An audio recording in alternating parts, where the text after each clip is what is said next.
It describes the changes and the challenges that we're likely to go through.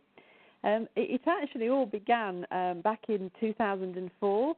A team of American astronomers actually discovered many new planets far out in the solar system in the area that Pluto is in. And eventually they declared that Pluto would be demoted or recategorized to join the planets in this new area, and that he was no longer a planet, he was now a dwarf planet.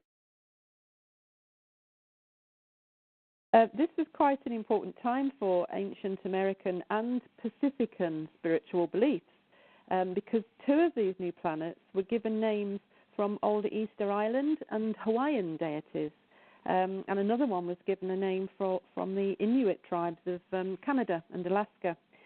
And this introduced the fact that new sacred spiritual beliefs would be on the rise again in the collective.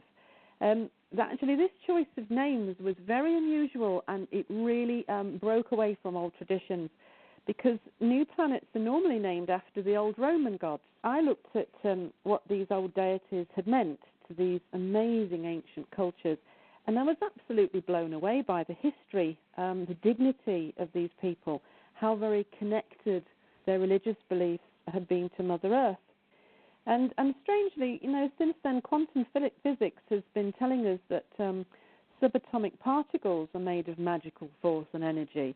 So actually, these ancient races probably understood that better than we did in the last century.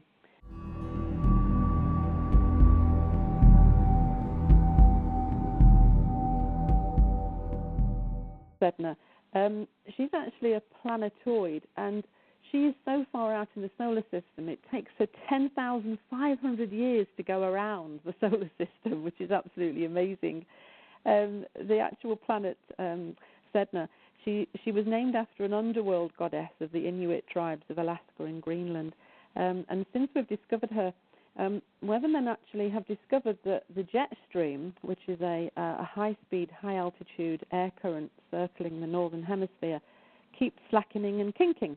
And when it does, the weather systems of the world stop moving, and the same weather remains in the same place.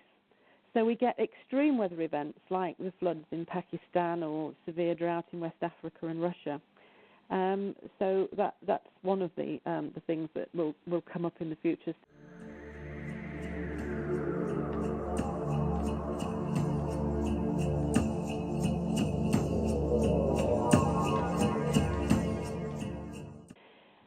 Another issue coming up was brought to me by a planet and god of Easter Island, who was called Maki Maki. And another one was actually a twin to that, was a goddess called Honea or Pele from Hawaii. They talk about the return of the sacred feminine or the goddess. Once again, we will award spiritual significance and respect to Mother Nature. And the life force that is present in the earth and all things.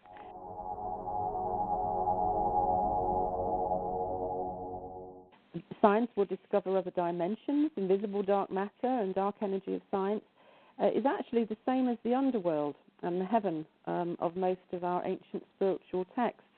There isn't a place called hell. There is no hell and purgatory, a place of hellfire. It's just another dimension. And I talk about nuclear and atomic power, how it will be accepted, embraced and developed, not the frightening stuff of the past, but a new, clean energy which we will just simply get out of thin air.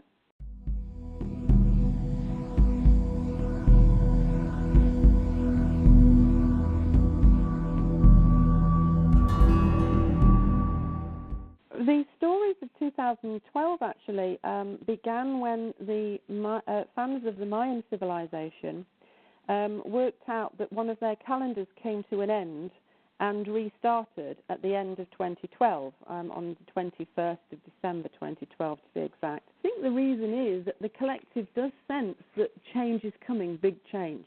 In the great apocalypse, I really don't think that there is going to be any cataclysmic great event or an apocalypse. I'm an astrologer. I mean, I deal with divining the future all the time, and I can assure you that I see no such thing at all in the future. It's simply people making things up. The Mayan calendar that ends and restarts is called the Bacton count, and it consists of 144,000 days, which is the equivalent of about 400 of our years. So it's not really an occasion. It's just like the end of a century. So it's a great time for a party, but that's about it.